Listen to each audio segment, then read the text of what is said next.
guys, Janine here with another Nightmare on Elm Street review for you. As you know, our amazing It's a Wonderful podcast patrons voted on a poll for me to watch a whole horror franchise this spooky season, and A Nightmare on Elm Street won the vote. I put a couple franchises on there because quite a few of the major ones, I'm just ashamed to say I have some gaps. Your Texas Chainsaws, your Child's Play. So I had quite a few different horror franchises on there that I had some gaps in that I really wanted to delve into this spooky season, and Elm Street won the vote. So I've been talking those films, and today we are on Freddy's Dead, The Final Nightmare, which I believe is the 6th film in the franchise.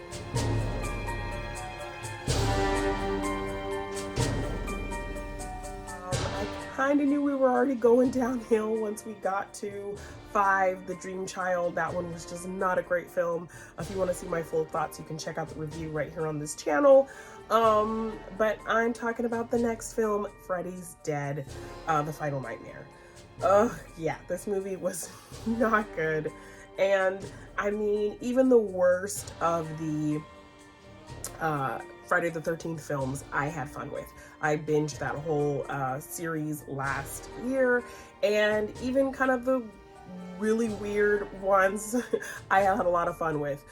Jason X, I had a blast with. Jason Takes Manhattan was fun. Even Jason Goes to Hell, I found some like ridiculous things in there that I had fun with. This one of The Dream Child, just really not great. I found things I could like in the first 3 films. I really enjoyed those, but these two are just kind of the worst. So yeah, Freddy's Dead, they really just were lazy with this one. They didn't try to incorporate anything new in a creative way. Typically in films that are legacy films or sequels, you're getting nods to things from previous films, and it feels like a fun callback. Here, it felt like they were using things from the previous films as a cheap attempt to connect it in some way to those original films, because you're not working with any of the same characters. You're changing up some of the rules of how the dream stuff works. So you really don't have any kind of clear connection or character from any of these films, yet it takes place in the same continuity. So I think the thought was, well, if we use some things that we've seen in the 5 films thus far, it'll feel connected enough. But no, it just felt very lazy, and it ultimately made this movie feel like it was pointless in its existence. Like, this movie does not need to exist if you're just gonna regurgitate all of the things we already have seen done better in previous films. So yeah, definitely was not a fan of the story of this film and how they were able to kind of use what came before, because they weren't really doing anything new or innovative with it or interesting with it. They were basically, like I said, just putting it in there to kind of somehow, you know, patch together some connection to the previous films. So yeah, we just rendered this film completely pointless. So we get into this film with a guy, like, we have 2 characters in this film, by the way, who they don't even have names. We have Yaphet Kotto's character, who, by the way, Yaphet Kotto, why are you in this movie? You're a great actor. You are doing the most while everyone else is kind of doing the least. And this John Doe character that we opened the film with, that we follow for quite a bit of the movie, he has no name. His name is John Doe the whole movie. And Yaphet Kotto is just Doc. He doesn't have a name either. So like, what are we doing here? So we do open with this John Doe character. He's on a plane trying to get out of Springwood. I guess the story is we get some text at the beginning that he is the last minor from Springwood, from the Elm Street people, anyone who's related to that situation. So Springwood has kind of become this desolate place with no kids at all. So he's trying to get out of Springwood, but Freddy gets him, and he ends up kind of pushing him out of Springwood, but in an attempt for him to kind of bring more people to Springwood for him to kill and get their souls and all of that. So that's kind of the story we're working with. So we're following this John Doe guy. And then we go to this facility, very much like the facility in 3, in the 3rd film. We're following Lisa Zane, Billy Zane's sister. She's kind of like our head psychologist person who's working with these troubled kids. Again, another group of troubled kids. But we really don't give a crap about these troubled kids. They're trying to give them kind of very specific traits. I think all these movies try to give your characters at least kind of one or two major traits so that you kind of can relate to them in some way, and that's their personality, but it's very lazy. So we have a deaf guy, I think his name's Carlos. We have our kind of tough girl who practices kickboxing. I don't even remember her name. And Breckenmeyer's character who loves video games and has this bad relationship with his dad. So that's kind of who we're working with, these three main characters, these three kids, Billy Zane's sister Lisa, and Yaphet Kotto as her boss, like the head, the lead psychologist at this facility. And then John Doe just shows up there. We get into the story of this, and Lisa Zane, she is just very lackluster. She's very kind of dead-faced and not very animated or interesting. But, you know, which sucks because the big twist of this film is that her character is actually Freddy's daughter. So we get some flashbacks of her as a little girl, but she doesn't know that yet. So we're trying to figure out what's going on. So we get this whole kind of backstory with Freddy. Like, I liked the little bit that we got in previous films with his mother and his birth and that kind of thing. That was interesting, but like we didn't really need any more than that.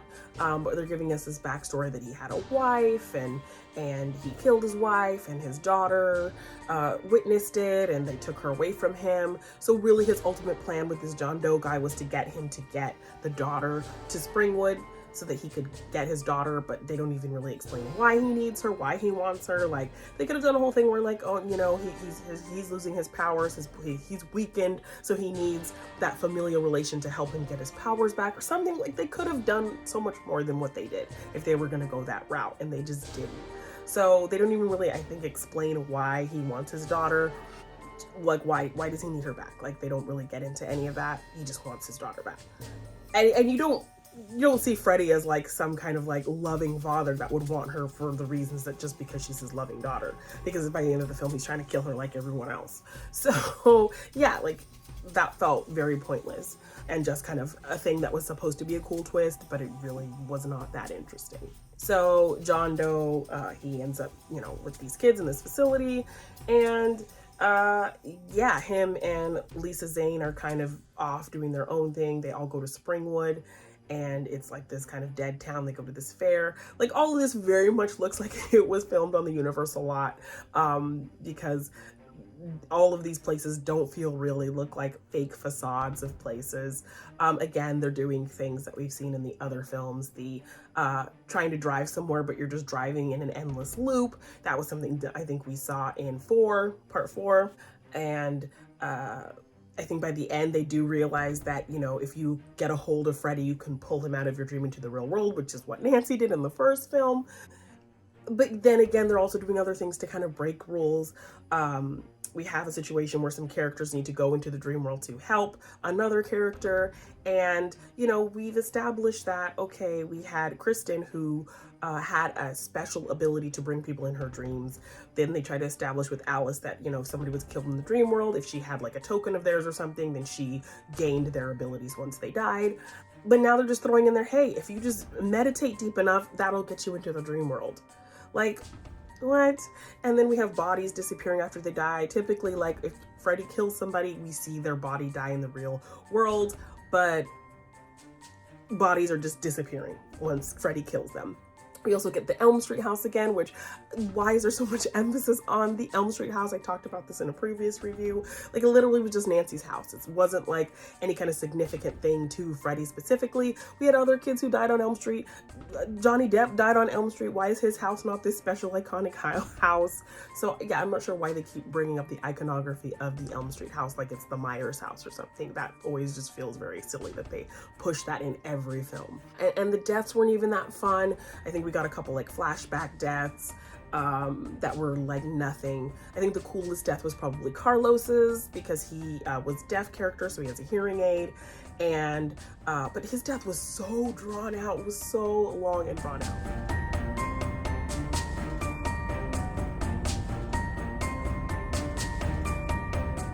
So while it did look really cool, it just took too long to get there.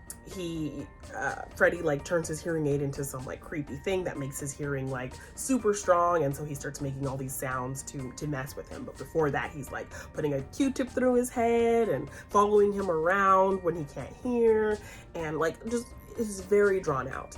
And even Breckenmeyer's death as well. He has this whole goofy looking video game death that is very drawn out.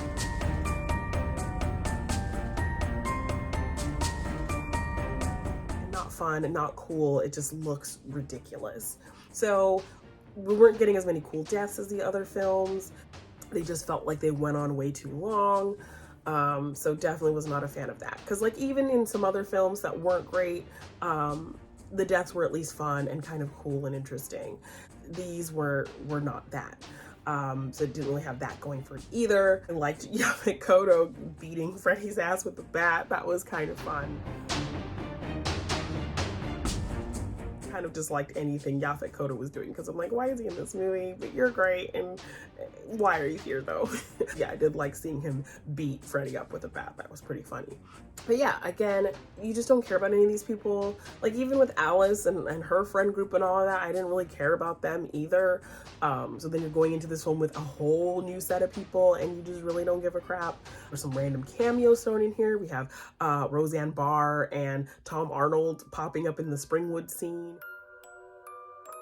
We have Johnny Depp on the TV. Is he Johnny Depp? Because I don't know if he was still doing Jump Street at this time, so he was famous for that, or if he's just Glenn is back in this weird kind of fantasy that Breckenmeyer's having because he's so high on weed that he's seeing Johnny Depp on the TV doing the This Is Your Brain on Drugs commercial. So just some weird random cameos thrown in there that just didn't make any sense. Yeah, this movie is just kind of all over the place. You don't really care. And then we get to our big kind of finale with Lisa Zane fighting Freddy, and the edits on this are so bad. Like, you know, she's trying to throw like knives and ninja stars at him to kind of pin him to the wall, but the edits are like so cheaply done. And she's not even doing it with any kind of like oomph or excitement. It's just very kind of lazy looking. So the whole big kind of climactic fight is just so lazy and just so boring and not exciting at all. It doesn't feel like there's any huge stakes. So that it's just not a fun kind of big finale that you're looking for, especially like it's Freddy versus his daughter. There was no build up to this at all. And then Yaphet Kotto and the other girl who survives, the like kickboxing girl, they're kind of just stuck on the other side of a fence, just kind of watching this happen and aren't really contributing anything to this final fight. So yeah, it's just very silly. Also, Freddy's makeup, like his face just looks like a cheap Halloween mask. It doesn't have like the kind of gushy looking pores, the wetness, like the real kind of burnt, crunchy wetness that his face usually has. Because I've talked about it in several of these reviews that in watching that first film when I was 8, like I could not eat pizza for months because it reminded me of his face. This just looks dry and just very lazily done and very latexy. Like it looks just very fake, like a rubber mask.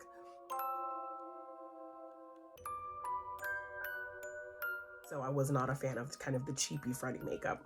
So yeah, I mean, overall, just a very lazy story that just was trying to throw a bunch of stuff in there that just didn't make any sense or work, trying to paste it together and connect it to the other films by just reusing things that the other films did better, which just felt very lazy as well. Performances were not great, aside from Yaphet Kotto, who was just, you know, he's there, so he's gonna do his job, and no one else really was up to that level. Just nothing really funny to laugh at, like in a bad way. Just did not have fun with this movie. It was just very kind of tough to get through. Did not care about any of these characters. Freddy was just very goofy at this point, not any like menacing and scary anymore. He's just kind of cracking jokes and being really silly, and then kind of his makeup just looking like a cheap mask also kind of took out some of the scare factor of him. So overall, yeah, Freddy's Dead was not a fun movie. Oh, so, some weird edits and fades as well. The final line delivery of Freddy's Dead, wink to the camera kind of thing, was just very corny and not in a funny way. I can take bad, I can take cheesy and corny in my horror, but this was just not fun in any kind of way. So yeah, overall, just did not like this movie. I'm just glad I'm through kind of these bad movie so that I can get to A New Nightmare. I've never seen A New Nightmare, so I'm really excited to watch that movie. It's Wes Craven back. It's meta, so I'm just hyped to get to that. Heather Langenkamp is back, so I love her, and she's been great in all her performances in the films that she was in this franchise. So I am just so hyped for A New Nightmare. So away from all the terrible stuff and into one I'm really actually excited to watch. So yeah, that is my review on Freddy's Dead, The Final Nightmare. Did not like it, but I will be back with A New Nightmare, so stay tuned for that. Thank you guys so much for checking out this review. You can like, share, subscribe, do all the things, and check out all the other fun stuff we have on the It's a Wonderful Podcast YouTube channel. You can also join our Patreon, It's a Wonderful Podcast, on patreon.com. We have some really fun tiers over there. You can vote in polls like this one to help me pick things to watch.